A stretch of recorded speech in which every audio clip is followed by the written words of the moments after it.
88.1 The Burg, your movie central. Welcome back to What to Watch Weekends. My name is Nathan, and I am joined by somebody else here in the station today. If he'd like to introduce himself. Hi, my name is Walter. Hello, Walter. It's been a while. It's been a while. It's been a hot minute, as you could say, since you've been here on What to Watch Weekends. Yes. And I said that because it is 90 degrees outside. Yes, so hot.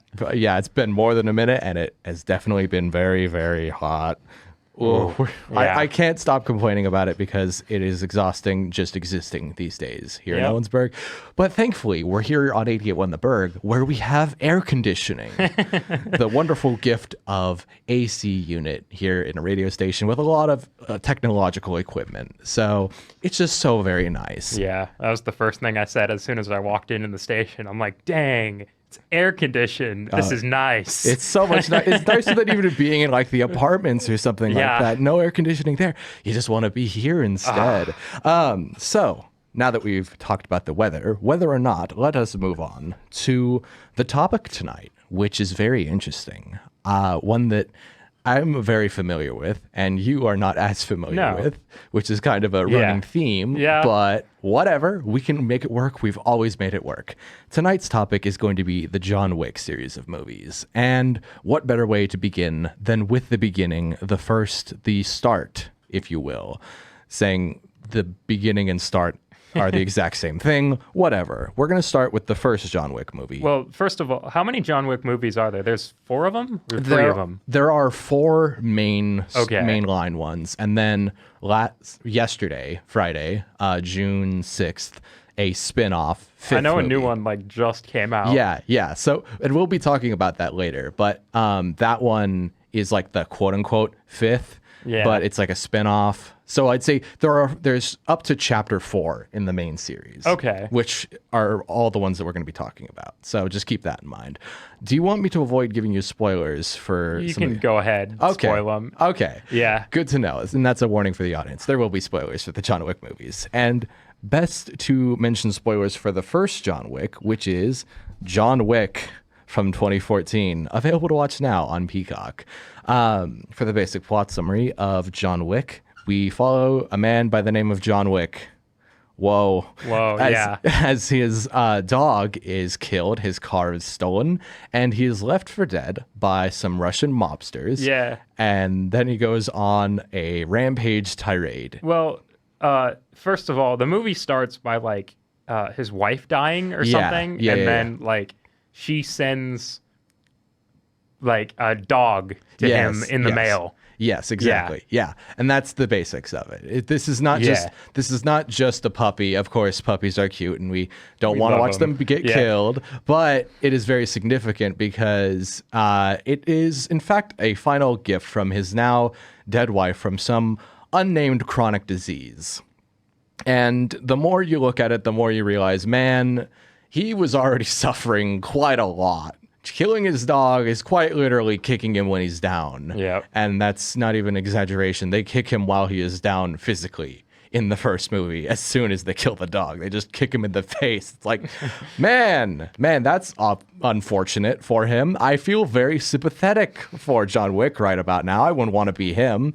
And it's like, that modern tragedy, as it is called. Let me think here, because I'm trying to balance out between the stuff that I already talked about on Wednesday and some of the new stuff that I want to mention. Yeah. But I think a good way to get some new content, as it might be called, is to ask you, Walter. So you've watched the first movie. Yeah. And you told me that you watched it just yesterday. Last night, yeah. For the first time. Yep. Let me ask you, you said that all of your friends beforehand have told you. All of my friends have seen all of them. Right. And it was really weird how I already knew how the movie was going to go by osmosis. Right. In a way. And I'm just like, oh, that's what that's from. Right. Yeah. Right. I mean, can you think of any specific example of what, can you name a specific scene of what you've absorbed by osmosis, basically? I know there was the one scene where it was the mobster. I don't remember any of the characters' names. Okay. And a bunch of them didn't even have a name. Right. So it was the head mobster, the dad guy. Vigo. he's talking to his son, Yosef, and he's like, "Oh, Baba Yaga is gonna come and get you. Yeah. You should be scared." Yes. And the kid is like, "I'm not scared of some dude." And he's like, "You should be. He killed 3 guys using just a pencil." Yeah.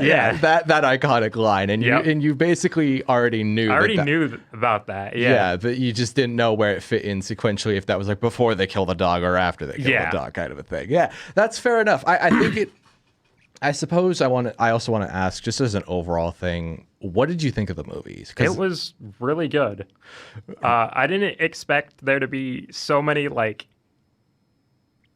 people to be killed in the movie. And I'm just like, I was constantly just going, oh, yeah, you know? Yeah. I think, if I'm being honest with you, the first time I watched the original John Wick, I was definitely squirming in my seat. Yeah. They're definitely squirm-inducing.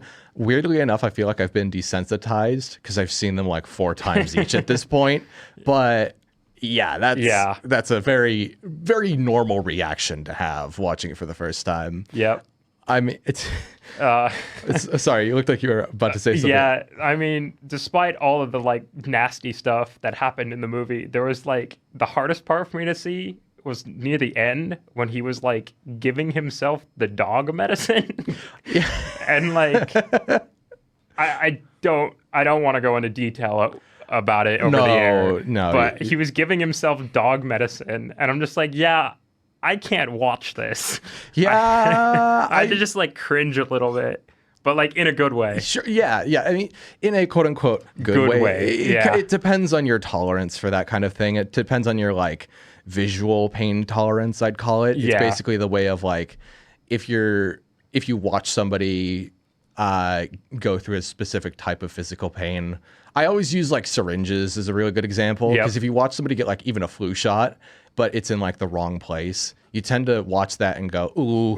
And then you physically feel that happening to you as well. And it's like a very visual thing. And when it comes to John Wick, again, very normal reaction to cringe from that exact feeling. Yeah. That's a very normal and human reaction to have. I'd honestly be surprised if you don't. And again, I only don't have those reactions now because I've seen them like I've seen it multiple times, and I'm used to it now and kind of desensitized. But I suppose I just kind of overlooked that part of it.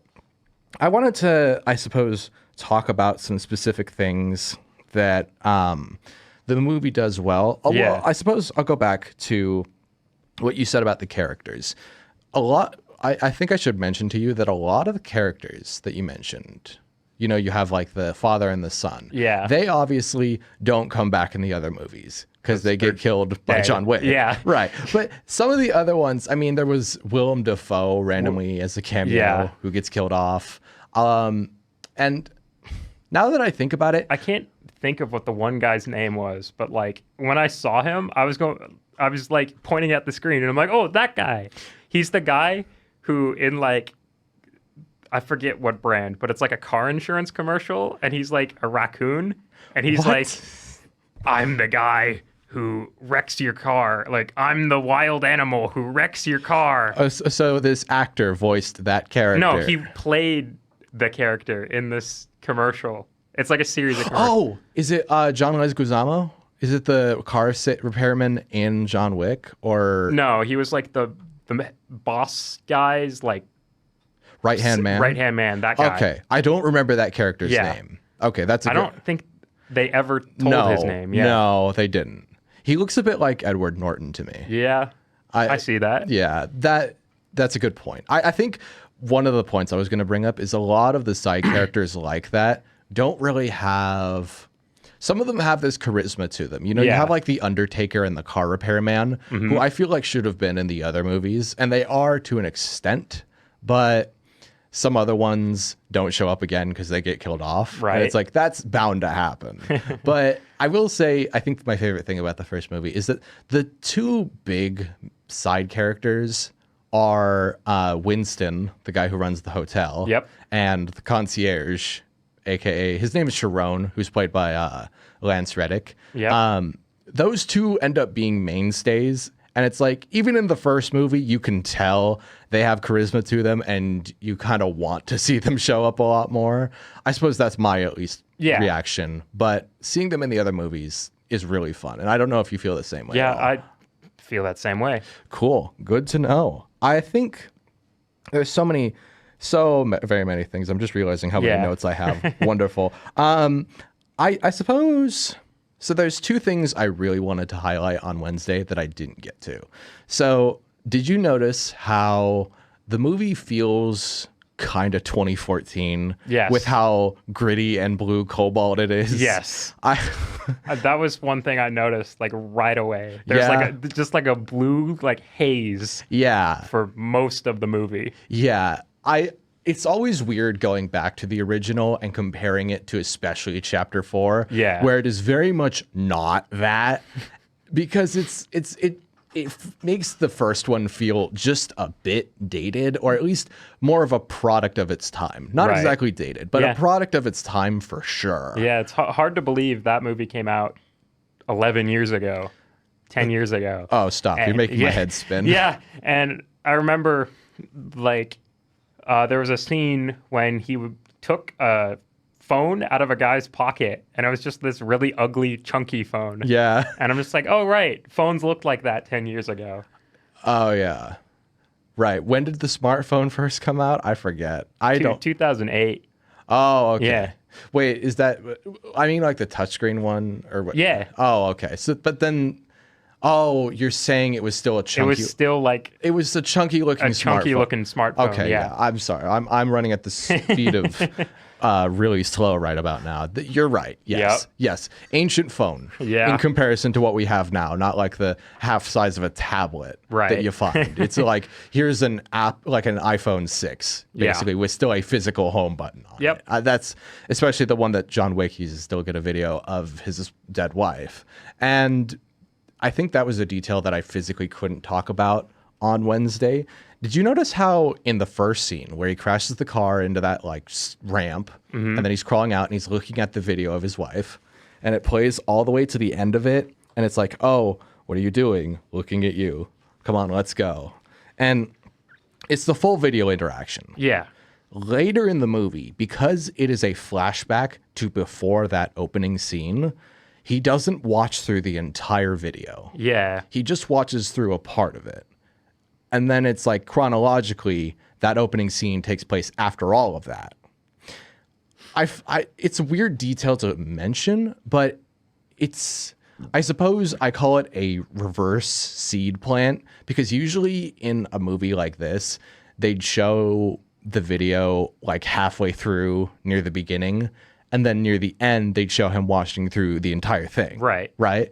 So it's like that seed is planted to then be brought up later. I was just surprised chronologically and in terms of editing choices, how effective it is to do almost the opposite of that, because it still has the same effect of you realizing, oh, this is his dead wife. And it's like, it's not the most major thing. It's not like a big mystery. It's not going to come back later as some big revelation. Right. Just the act of...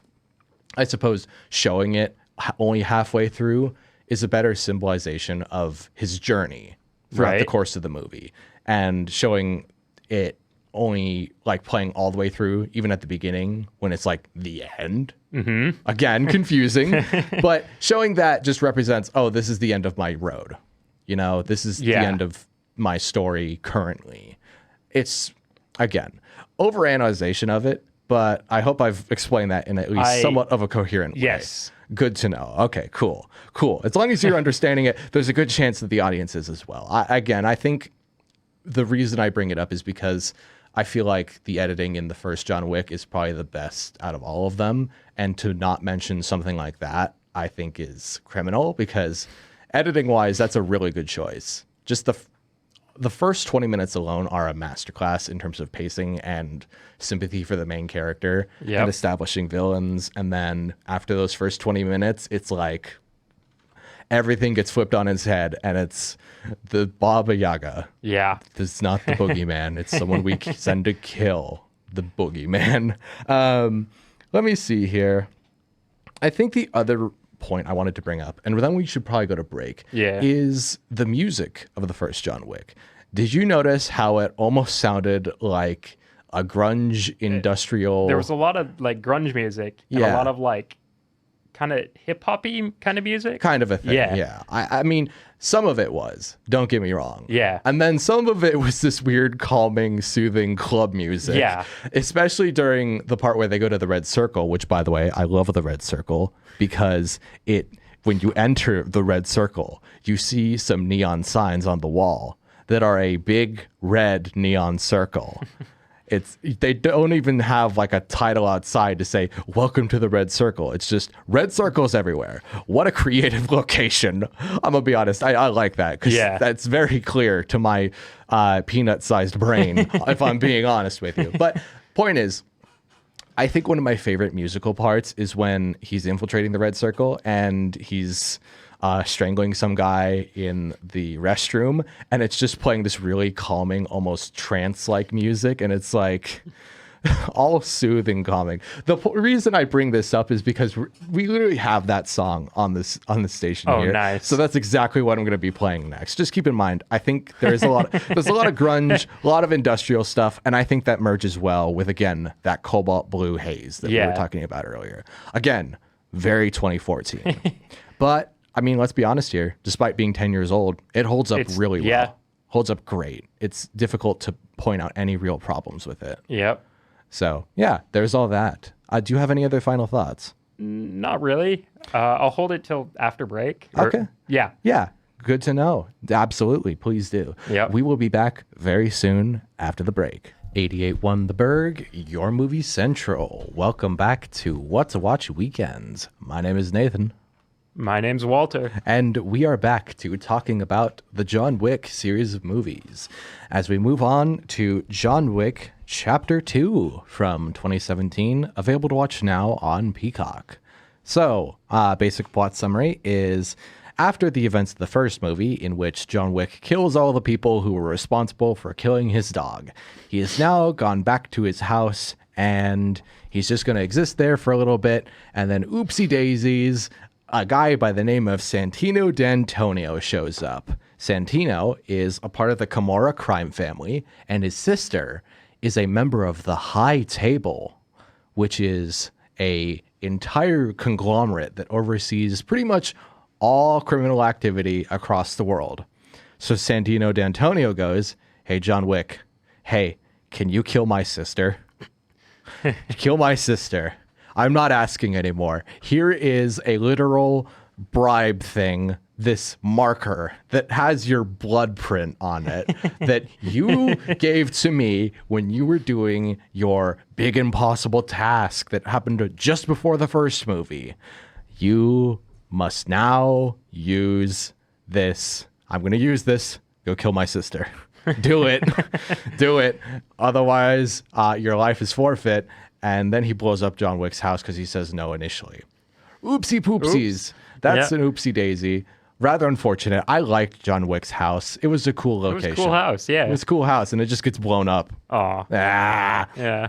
Boo. Suboptimal. Suboptimal is very correct, Walter. Yeah. So let's see here. There's a lot of things to say about John Wick Chapter 2. I mean, for people who listened in on Wednesday, I used to think this was the least entertaining one. I now consider it actually a really good one and almost somewhat better than the first movie.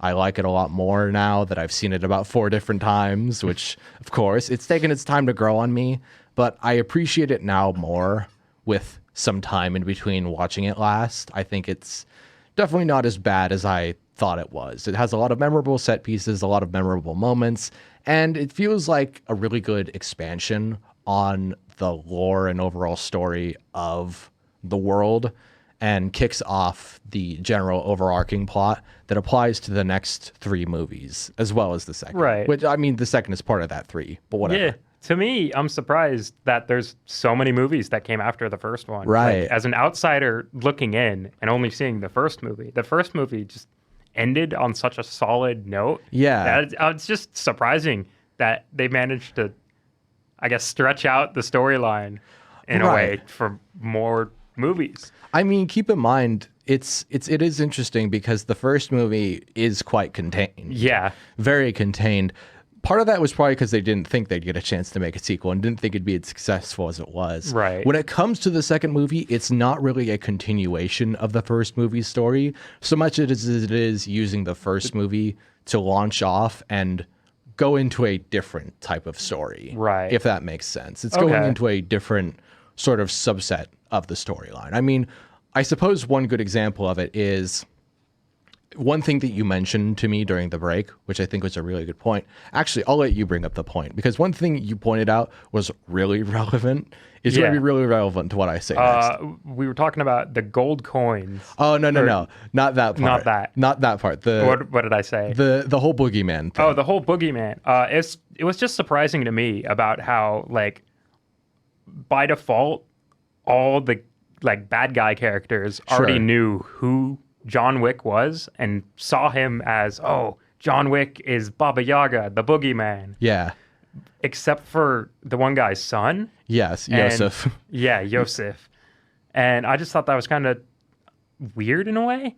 Yeah, because it's like, why would he not know? Why would you not know? That it's the boogeyman. So I suppose the way I can, that's a good point to bring up because basically after that point, he's like the only one who doesn't know. Yeah. After that point, you have people like Santino D'Antonio who know he's the boogeyman. You have everybody else who knows he's the boogeyman. Pretty much everybody else from this point forward will know who he is. Yep. So it is kind of that weird outlier in comparison. It kind of makes it feel very different from the first movie.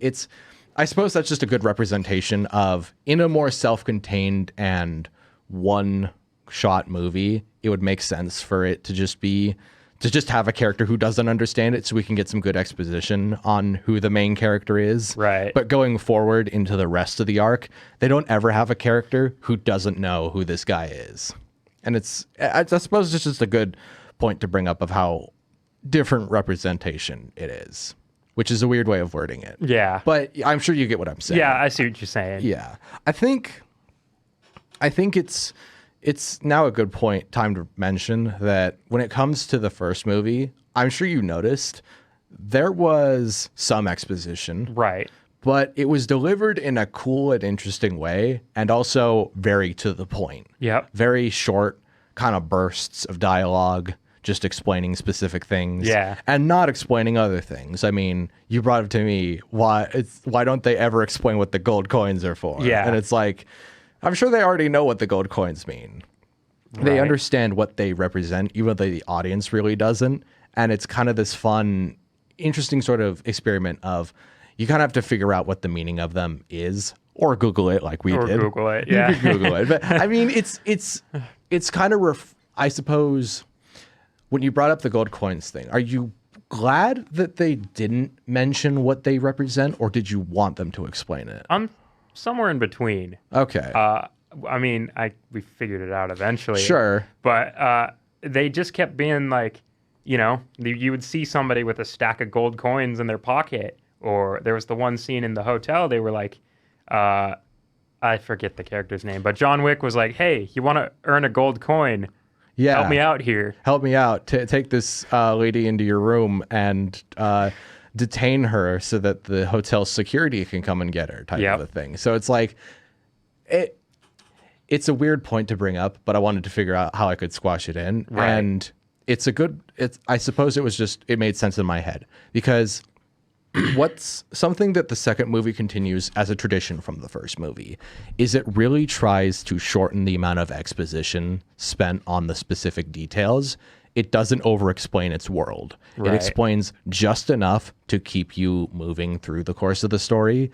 And it never feels like an overload of information. It feels like just enough, right? Right. And sometimes it's nothing at all, which I think is just enough in the right instances. Yep. I mean, sure, it's vague, but at the same time, John Wick going, hey, you want to earn a coin, gives you some indication of, yes, they represent some form of value. Yeah. Right? That's enough exposition to the point where you understand it on a baseline level. Right. I don't know. I don't know if I've made my point. I think I'll need to move on now because I'm over explaining this, which is something that they don't do. They don't do. So I'm gonna move on now. Let's move on to. Let's see here. So you haven't seen John Wick Chapter 2? No. You've just seen the first 5 minutes. I was gonna watch it earlier today, but I saw the first 5 minutes, and I see on the time, and it's like, oh, this is a almost 2-hour movie. I'm gonna be busy, and right.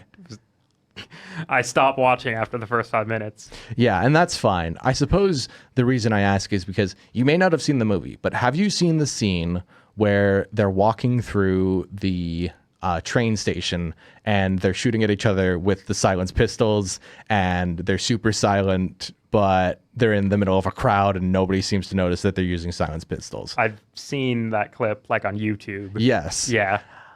That's a good point to bring up because honestly, I have to ask the question, do you want stylized action movies or not, people? Do you want entertainment or not? It's such a dumb nitpick to bring up because who cares? It's fun. It's tense. It was fun to watch. It's fun to watch. Yeah. So who cares? I mean, the first movie had, again, you have oh, the kid doesn't know that he just attacked one of the most powerful assassins. Who cares? It's fun seeing the exposition behind it. That whole delivery of it is really cool. And it's just overall, have fun with these movies. If you don't have fun, what's the point? What is the point? I don't know how to transition from that into my next point, but I might as well just kind of throw it out there. One thing that I think I noticed specifically during the second movie that I think is more pertinent because John Wick travels to different locations rather than just staying in New York the entire time is, unlike literally any movie out there, John Wick as a series never has title cards saying, oh, we're going to this location now. Again, they don't have a title card saying the red circle because they've got the red neon circles, right? But in the second movie, it's oh, we're going to go to this country. I think it's Prague. Okay. So they're going to Prague. And they don't say on the screen, Prague. On the way to Prague. Prague, or they don't list it there because that's something for adventure movies. But more importantly, it's is the audience stupid? Can they not figure out where they are if we just show specific landmarks and make it not look like New York? Do you think they're going to figure it out? The answer is yes, because that's exactly what they do. All of that, despite the fact that also, objectively speaking, they go above and beyond with the subtitles in these movies because some of the characters speak in Russian or Chinese or Japanese later in the franchise. Yeah. And it's one point you brought up. That was something I noticed.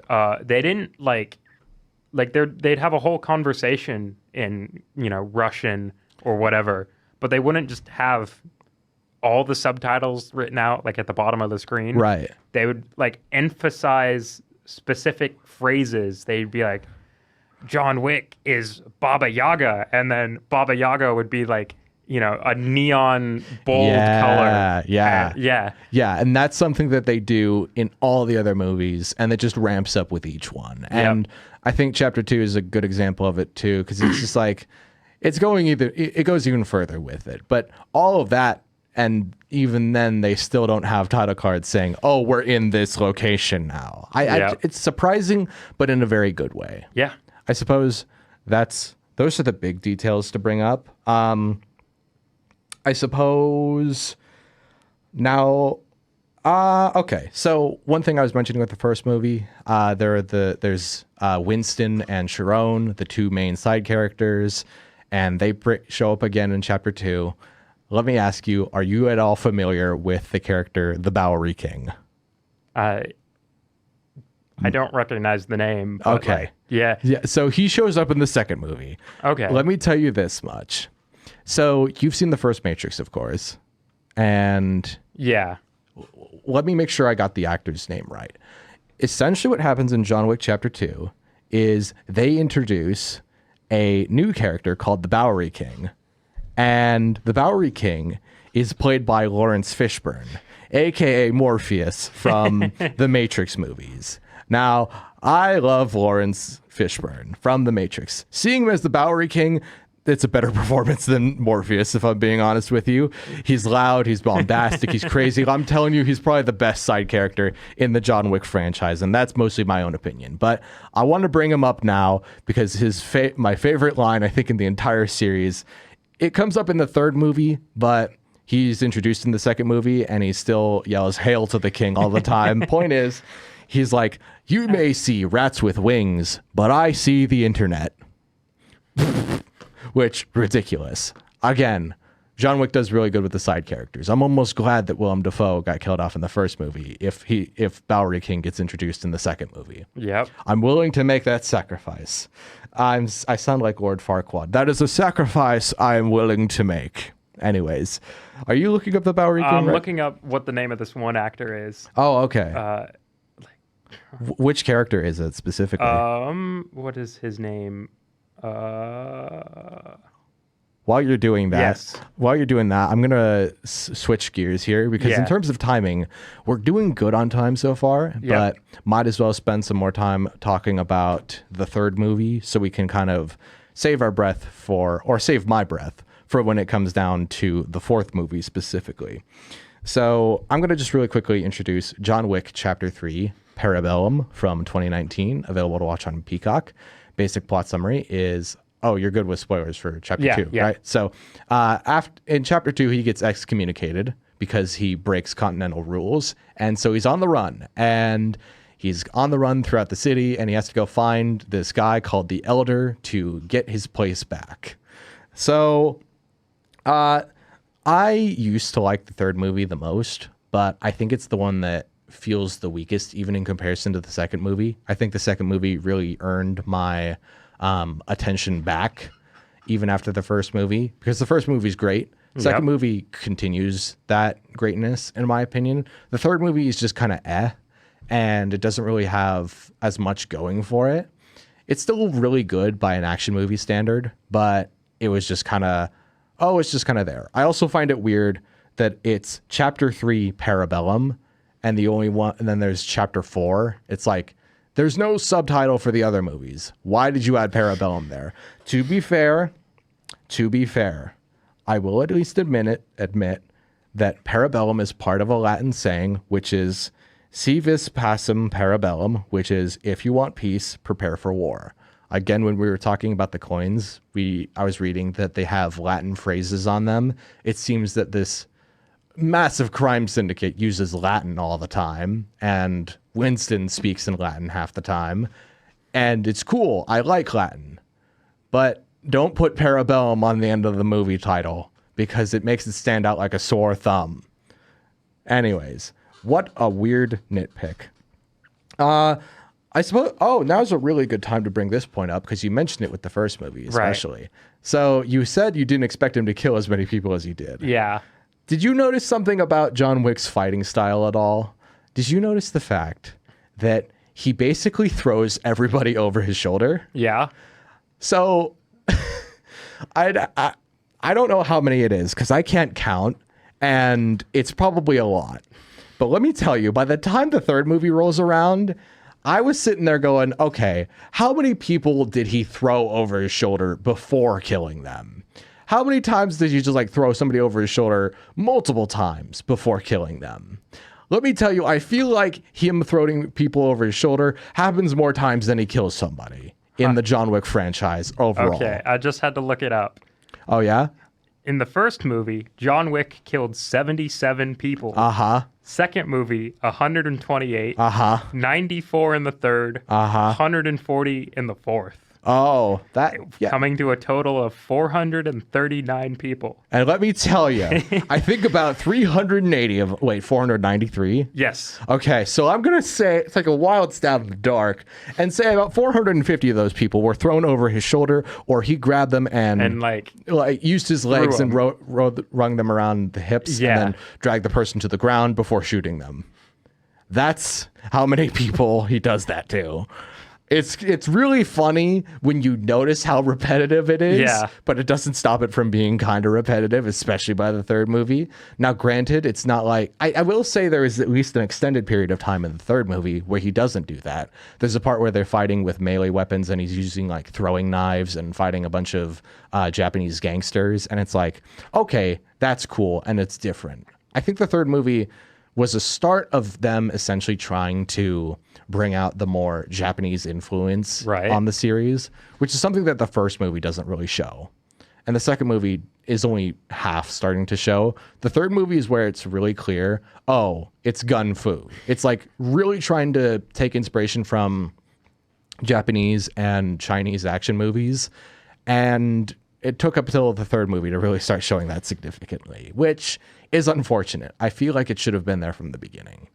That's something I wanted to bring up with the fourth movie, but since we're on the third movie, might as well bring it up now. Yeah. I think it just like would have benefited them to start exploring it a lot earlier, because then it starts to feel... Because I read about this beforehand, is the later movies, they have a lot of like Japanese influence. Yes. For, like you said, especially the fighting style. Oh, yes.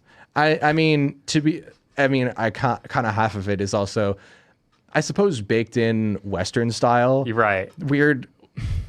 What I'm trying to say... Also just because it looks cool. But. Oh, yeah, no, it looks cool. But, I mean, when it comes to the Japanese influence, there's an entire shot in the third movie where John Wick gets a revolver and makes it with multiple different pieces of a revolver, like a different cartridge, a different spinny thing, different barrel.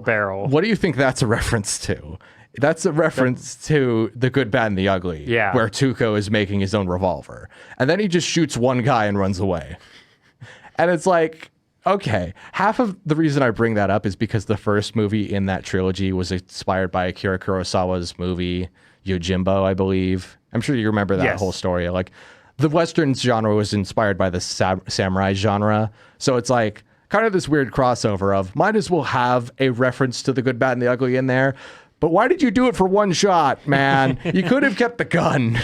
There's more than one bullet in there. John, can you count? I can't either, but you can't count. Clearly not. You don't understand the weight and gravity of killing 493 people, clearly. So there's that. Yeah. I'm sorry, I've gone on a complete rant. But are you following me at all remotely? Yes. Okay. I lost my train of thought of what I was going to say. Oh, okay. Well, we'll see if we can find it before once we come back from the break. Yes. Yeah, might as well do that. So we're going to take a quick break. And when we come back, we will jump into John Wick Chapter 4. So we'll be back very soon. 88.1 The Burg, your movie central. Welcome back to What's a Watch Weekends. My name is Nathan. My name is Walter. And we are back to talk about some more John Wick, eh? Yes. So, Walter, I think I kind of rushed through Chapter 3 a little bit. A little. So I'm going to just highlight a couple other things about it, and then we're going to move on to Chapter 4. Right. All right? So I'm going to try to get you sort of interested here, because I know you haven't seen this movie I have yet. not, no. And you're pretty far off from getting there quite yet, because you still need to watch part 2. I need to still watch part 2 and part 3. And Yeah. So it's completely fine. When it comes to Chapter 3, I think the big detail I want to bring up is one thing I mentioned on Wednesday is that the villains in this movie, the quote unquote villains. Aren't that effective in comparison to especially the villain from the first movie. Granted, I know you didn't remember the name of the villain from the first movie. Right. Oh, excuse me. But would you at least say he was an effective villain? Yes. He represented a good collective, a group of people against John Wick. Yes. So the second movie does that pretty well too, because we have Santino D'Antonio, who wants to kill his own sister, which, unfortunate. But he represents a part of a collective. The problem with the villains in the third movie is, especially the Adjudicator, which is somebody you'll figure out who that is later, she represents the high table, and she just kind of is there to be an emo girl with short hair and a weird earring and go, I'm going to shut down the hotel for no reason. Well, it's for a reason, don't get me wrong. But the reason is stupid. See, okay, here's the only real issue I have with the world building of John Wick, and I want to hear your input on this. Let me ask you this. They said that rules are... No, that was in the second movie. You wouldn't be familiar with this. Okay, so in the second movie, they mention rules are the only thing separating us from the animals. Yes. Keep in mind, these are criminals, assassins, hitmen, internationally evil people. Yes. And they're saying, we have rules to this society. We have rules. Again, one thing you mentioned earlier, like in the first movie, they kill this girl who started to do business on continental grounds. She was like, oh, I'm going to kill John Wick to fulfill this contract, this bounty placed on his head. And then she gets executed by Winston randomly. Just late at night, your membership has been revoked, effective immediately. Kapow, blam, bang, right? So it's like they have rules of engagement. Again, they're criminals. They're hitmen and assassins. They're people who are known to break the rules, and they have rules. Do you see why that's kind of backwards? Right. I'm just wondering, do you understand why I consider this very backwards? That's not the first time I've heard that quote either. Right, what now? I've heard that quote, rules separate us from animals, because it's just a famous quote. Sure. Right. Yeah, it is kind of a generic quote, if I'm being honest. It's like them saying a storm is coming, or there's a war on the horizon, or it's a new era, there are new rules type of a thing, you know? Right. That's, some of it can be a little generic. Yeah. But I think enough about especially what was hinted at in just the first movie alone is unique to the point where I don't care how generic it can get sometimes. I'm willing to put up with it because of how unique it can really get.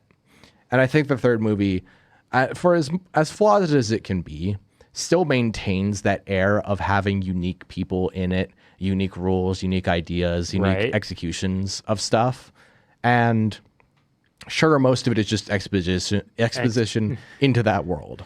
And there's no real central figurehead to represent John's sort of struggle to have to go back, to enter deeper into that world, which again is what the first movie kind of is. It's him coming back into that world after being with his wife for 5 years. Right. It's him going back in. And the second movie does it really well. The third movie doesn't really have one of them represent that for him.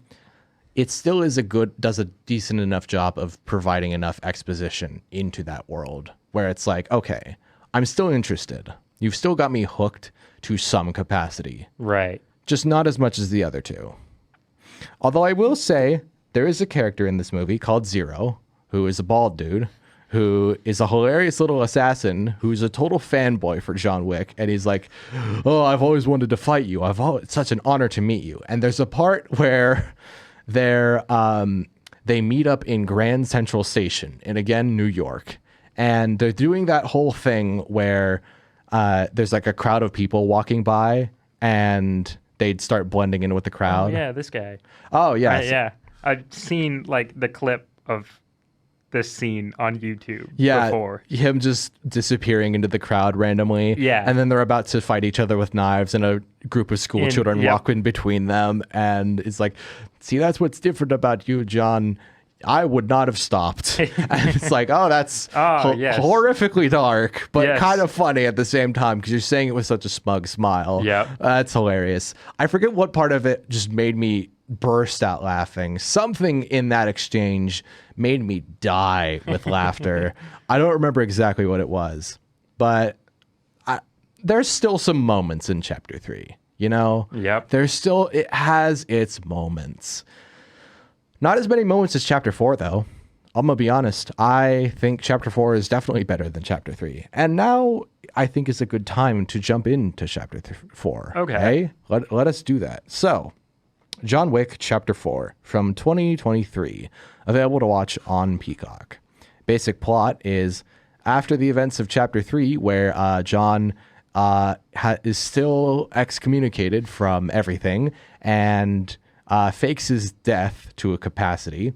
He must now go and find a way to fight off the Marquis Vincent Bisset de Gramont, a French name, a French guy, French Marquis, and reclaim his title as part of this international organization, or escape, one of the two things.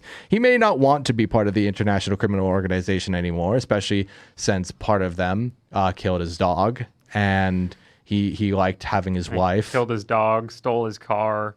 Yeah, and kicked him in the face. Kicked him in the head. Yeah. I don't think he really likes the criminal organization anymore. I think he just kind of wants to escape. I can't blame him either.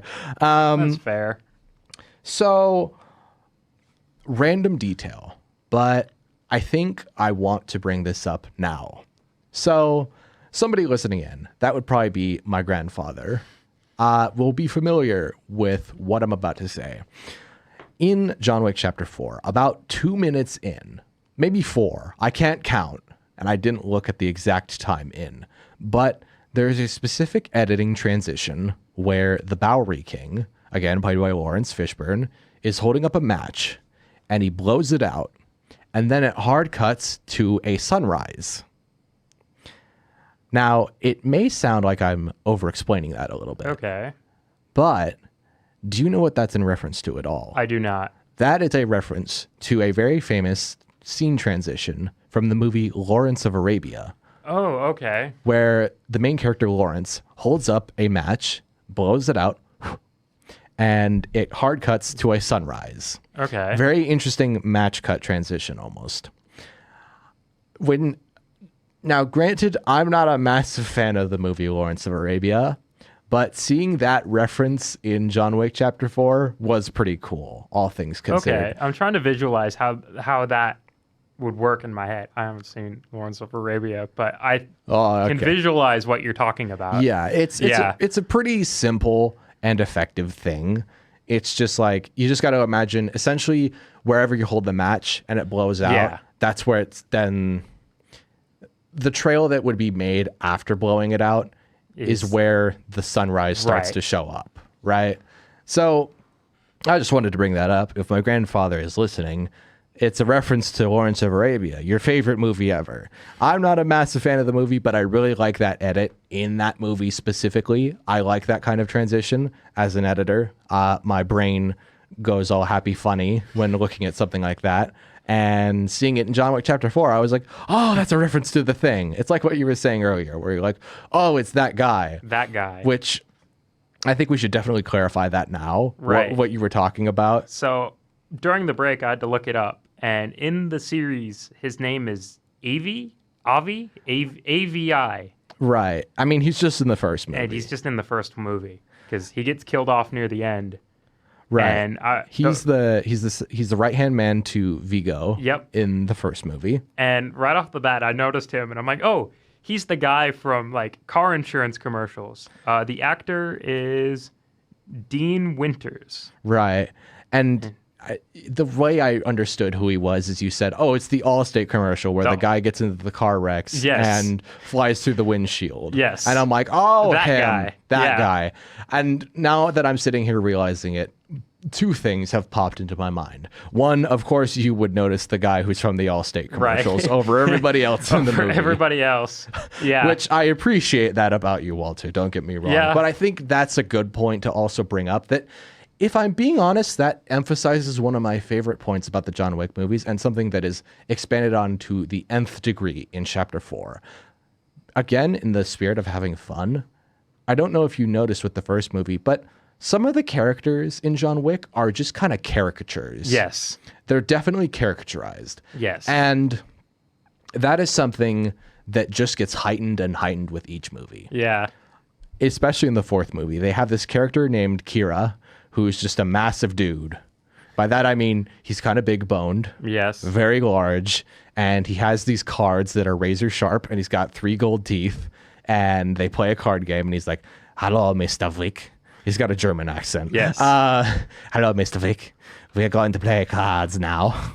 And there's a dude named Mr. Nobody who has a dog and a lever action rifle. And then there's Kane, who's played by Donnie Yen, who's blind and has a cane. Yes. Wonderful. Donnie Yen also plays Chirrut Imwe from Rogue One. I love you, Donnie Yen. Make more movies, please. I love Kane from Chapter 4.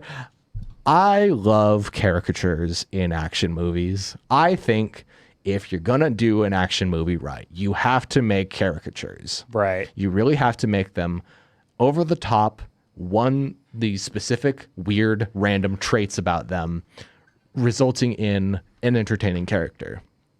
But the way you do that is usually by having a human protagonist or a characterized protagonist to some degree. I mean, again, John Wick as a main character is definitely the least over the top out of most of the characters in the series, but he's also the most human, and he's the most quote unquote moral out of a lot of people in his world. I think one thing I realized is, I don't know how much you noticed it in the first movie. Again, since you've only seen the first movie, I keep bringing it back to that. But with the John Wick franchise, I never really noticed how much of a almost personality crisis John has over the course of the movies, because he's fighting the entire time to stay out of the criminal underworld. He doesn't want to be an assassin anymore. He doesn't want to be hired to kill people. He just wants to live his own life. Yeah, he just wants to be left alone. Yes. Yeah. And he's being brought back into it to be a killer, to be a hitman, to be the Baba Yaga. Yeah. John Wick, the legend. And I think the fourth movie especially accentuates that with how much the Marquis is just dragging him into it, and how much he's emphasized as being the killer, how much he has to like go out of his way to rejoin his clan that he like disavows in the third movie. He goes back to join it just so he can kill the Marquis. Yeah. So that they can like have this whole combat thing. It's like he's being pushed even further into the world than he wants to be in order to get out. It's a really unfortunate circumstance because, again, this is a man who just lost his wife. And now he's like being forced back into it.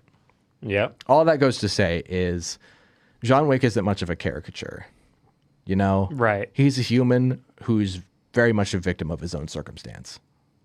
There's a word for that, but it'll come to me. Okay. But good to know. yes. I'll keep that in mind. Just ring a ding when yes. ring the doorbell when you've remembered the word. Please do inform me once you've remembered the word. I think, let me see here.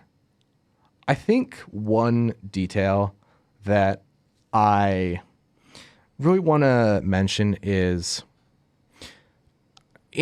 actually to add to that whole point about John Wick being a human being. In the first movie specifically, I feel like Keanu Reeves did a really good job at acting.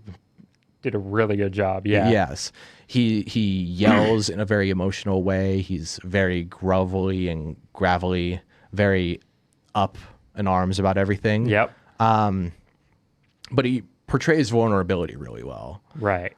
This could just be my opinion, but I feel like even in the case of the fourth movie, I don't think he's phoning it in. I just think that due to his age, Keanu Reeves just hasn't gotten the same ability to act as much as he did in that first movie. I think the fourth movie kind of shows to me that he's not able to hold that vulnerability. He just seems exhausted in the fourth movie is what I'm getting at. It feels very different from that vulnerable and very emotionally wry version. I haven't seen it, but I'm sure when I do eventually see it, I'll probably pick up on this. Right, yeah. I think you will. Yeah. It's not unnoticeable. Right. And it's kind of unfortunate. I think half of it has to do with his age, if I'm being honest. Which, granted, I mean, it may not sound like he was around for a while, but by the time the fourth movie came out, 2023, he had been doing these movies for 9 years, right? Mm-hmm. Well, yes. I gotta make sure I can count. Dang, yeah. He's 60 years old as of 2025. Yeah. Yeah. So he's about 58 then. Yep. He's definitely starting to show his age just a little bit. I think Tom Cruise is starting to show his age a little bit more, but I think Tom Cruise can also pull off his own acting chops just a little bit better than Keanu Reeves can. And again, this is nothing against Keanu Reeves. And also, this is all my own opinion. If you want to call me factually incorrect, you absolutely can do that. Please do. Please do call me out for this. I think it's just kind of a victim of him taking a lot of physical damage while doing these movies, because a lot of it is very stunt focused. And that definitely probably doesn't have the best effect on the brain. You know what I mean? Yep. Especially with the fourth movie, with how over the top some of the stunts are. That actually brings up another point. Do you know that there's a part in the fourth movie where they fight on these stairs and he gets all the way to the top of these stairs and then he gets kicked and he falls. And then he rolls down. Yes. I've seen this. Yes. So he rolls all the way down the stairs. And let me tell you, that part is painful to watch, kind of funny. And it is also, okay, so this week. Again, I don't know how weeks work. I can't count. Whatever. This week, the week of June 6th, I had 2 women that I was friends with tell me that they'd only seen the fourth movie. One of them had seen the first movie, but they'd seen the fourth movie, had never seen the second and third movie out of John Wick.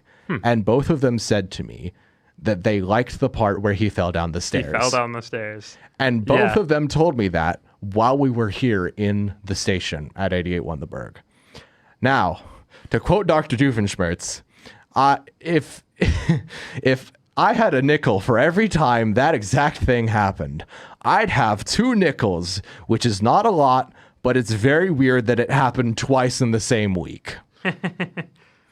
That's crazy. Crazy. Yes. I wasn't expecting that to happen, but I wanted to throw that out there. Thank you. Anyways, random detail. But let's also bring up the fact that there's a character in this movie called the Harbinger, and he's played by Clancy Brown, who's the voice actor for Mr. Krabs. Mr. Krabs is in John Wick Chapter 4. Okay. Yes. I need to see this now. Yeah. It's got Mr. Krabs in it? Yeah. Yeah, that's the thing that convinces you. I suppose before we go to the break, one thing I really want to hammer home is, are you familiar with the fact that they are going to be making a Chapter 5? Yes. So they announced that around the time that Chapter 4 was coming out. Okay. You know, they'd originally mentioned that Chapter 5 was going to come out. Now, again, you don't care about spoilers, do you? No. So at the end of Chapter 4, they show John Wick being shot, and then in a whole sequence. I won't even reveal what happens during that. Okay. But he basically dies, and they show his gravestone. They show John Wick on a gravestone. Yeah. Next to his wife, who is buried as well. And then a fist punches out of the ground. No. Aw. He's just dead. He's just dead. They're making a 5th movie. So that ruins him dying. Right. There's the dumb excuse that maybe that happens later, but why show it if you didn't intend to kill him off? The fact that they killed him off even to begin with is making my brain hurt. What do you mean? What? I honestly can't see them. Yeah, how would that even work? I can't possibly see them making a good 5th movie, which is really unfortunate.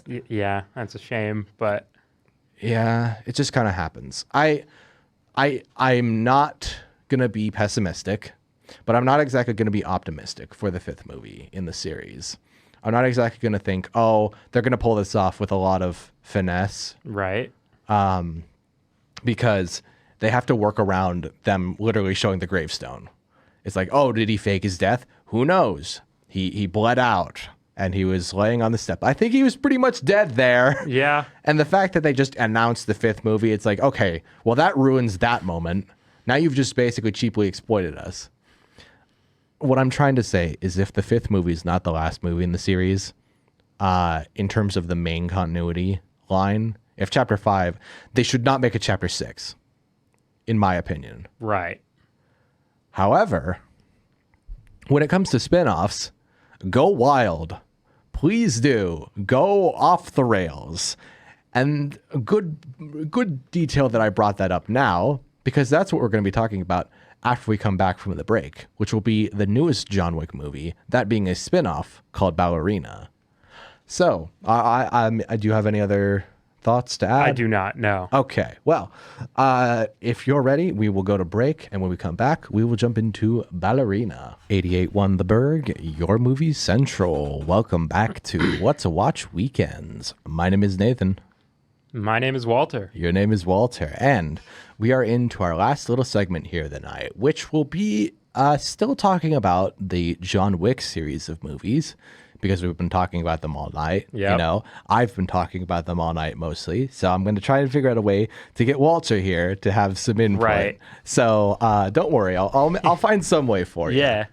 It might be even involve some of the stuff that we were talking about before the break, but just kind of toned back a little bit. But before we get to that, we are going to jump into the movie from the world of John Wick, Ballerina. Oh, before that, I have a question for you. Yes. Out of, I guess you'd say the mainline John Wicks, 1 through 4. Out of all of them, which one would you say is your favorite? Ooh, that's a very good question. Yes, absolutely. Stop me to ask that question. My favorite, I think the best one is the first one. Okay. But weirdly enough, my favorite is a very close race between the second and the fourth one. Okay. And I'd have to go with the second on the sheer basis of it's taken so long for it to grow on me, but now that it has, I greatly appreciate it. And I think if I said the fourth one was my favorite, I think it's such a toss-up between the two. Right now, actually. I think it'll eventually change to the fourth one. But currently... It's the second. Currently, the second is my favorite. Okay. To answer your question. Because I think the fourth one is a little too long. But maybe eventually I'll think the fourth one is my favorite. So, does that answer your question? Yes. Cool. Now, glad that we took a detour from that. To move on, the next movie we're going to be talking about is Ballerina from 2025, which is available to watch in theaters currently. If you want to go see it, you will probably have to go get a ticket. Yeah. And by that, I don't mean get a speeding ticket. I mean get a movie ticket to go see it. Yeah, it just can't. I had to look it up because I'm like, oh yeah, that one just came out, and I'm like, no, it just came out yesterday. Oh yeah, this has happened multiple times on What to Watch Weekends. If a movie comes out on a Friday, I'm just like, oh, I'll talk about it on Saturday. Yeah, because then I can just make time to go watch it in the theaters. Whoa, excuse me, and that's exactly what I did. Basic plot summary of Ballerina is it follows Eve McCarrow, a character that we haven't been introduced to in any of the John Wick movies. She is a ballerina with the Ruska Roma family, and she is tasked, or more so goes on her own adventure, to figure out who killed her father and why. Now, let me ask you, Walter. Yes. Where have you heard the story of a girl being like, I'm going to hunt down the people who killed my father? Oh boy, doesn't that sound generic? That sounds like something I would have heard before. Yeah? Yeah. Yeah. You're going to tell me, oh yeah, this plot has already been done in another movie before. Yeah, to be fair, I'm glad I've mentioned it to you now. Yep. I'll give Ballerina a lot of credit here. Despite its very generic setup, I was surprised at how engaged I was with the opening.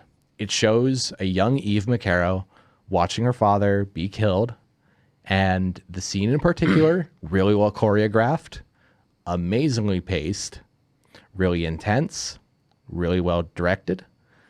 And the part where he actually is killed off is really in your face. And it doesn't end before a small child shoots a man in the head.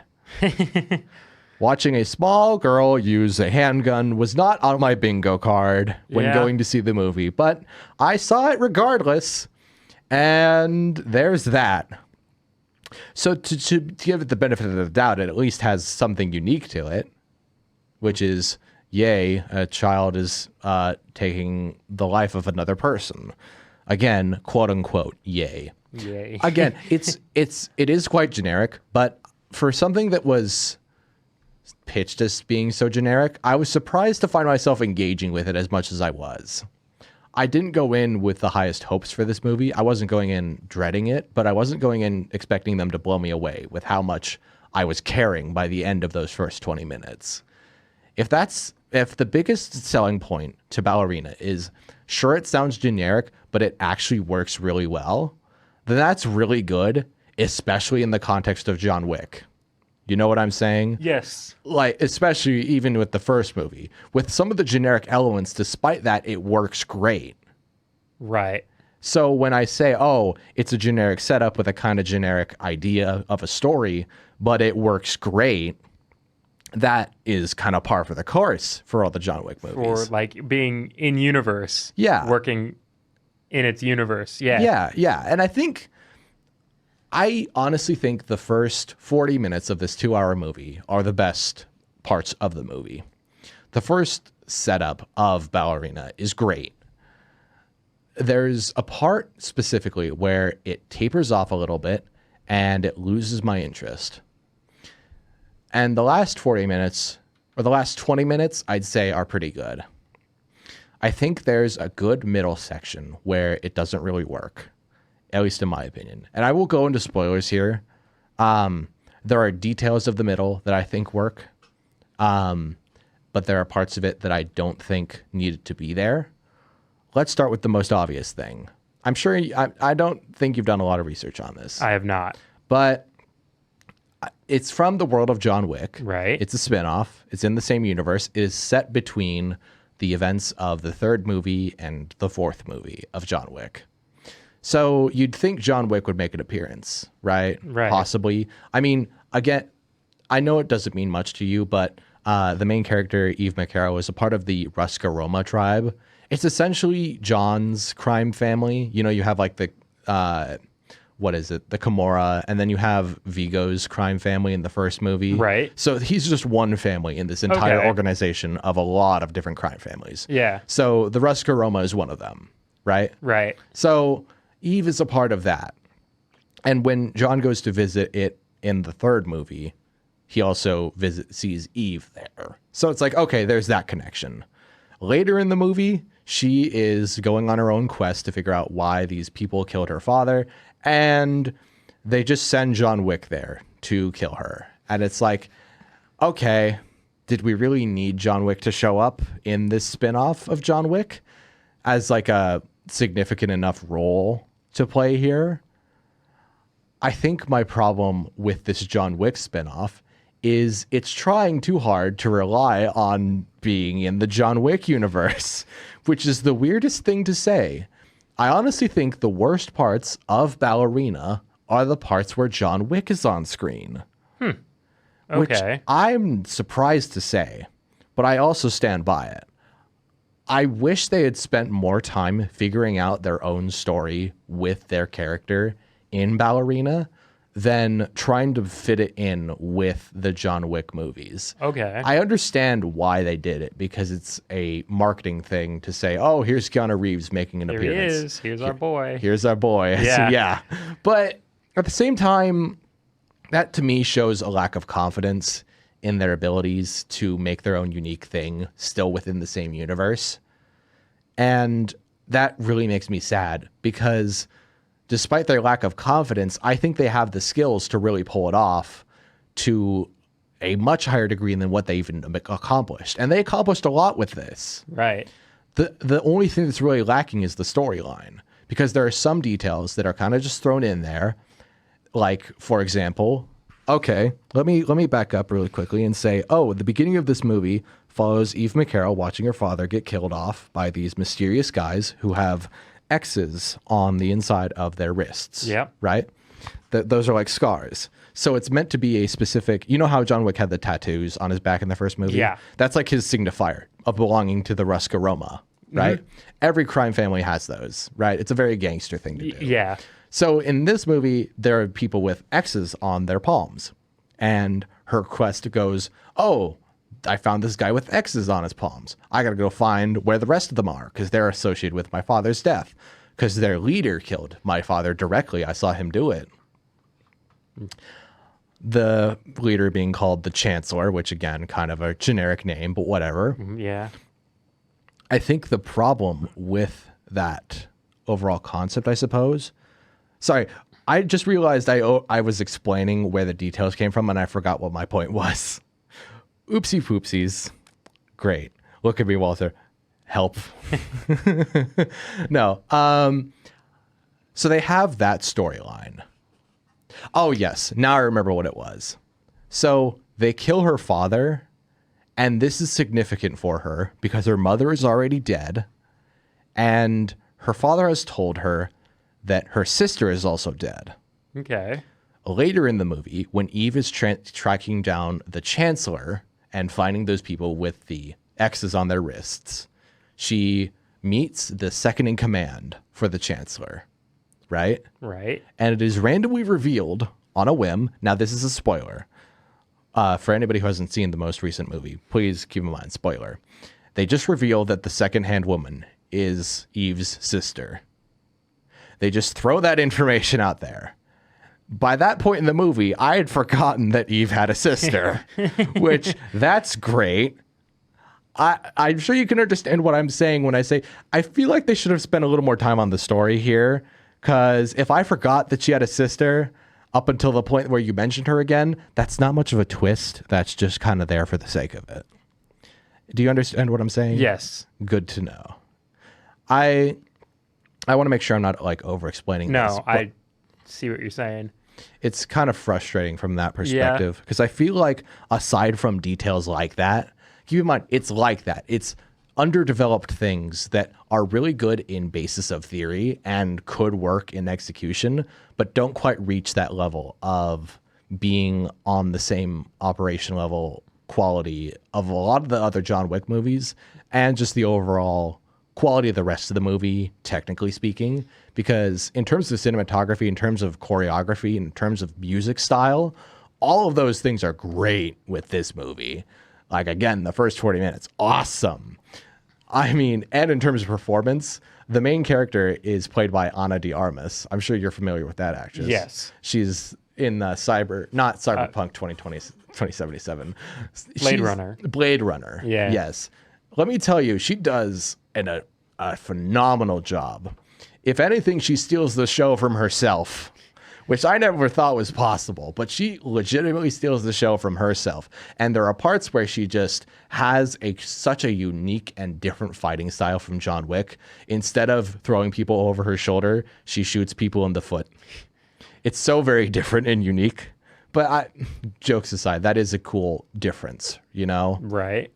And more importantly, she gets like thrown on her back more than John Wick. You know, she gets knocked down a lot more. Yeah. Which justifies her being able to get up a lot more and do a lot more brutal stuff. I mean, you were mentioning in the first movie, there are parts where you're just like squirming uncomfortably and just like, ooh, cringe-inducing stuff.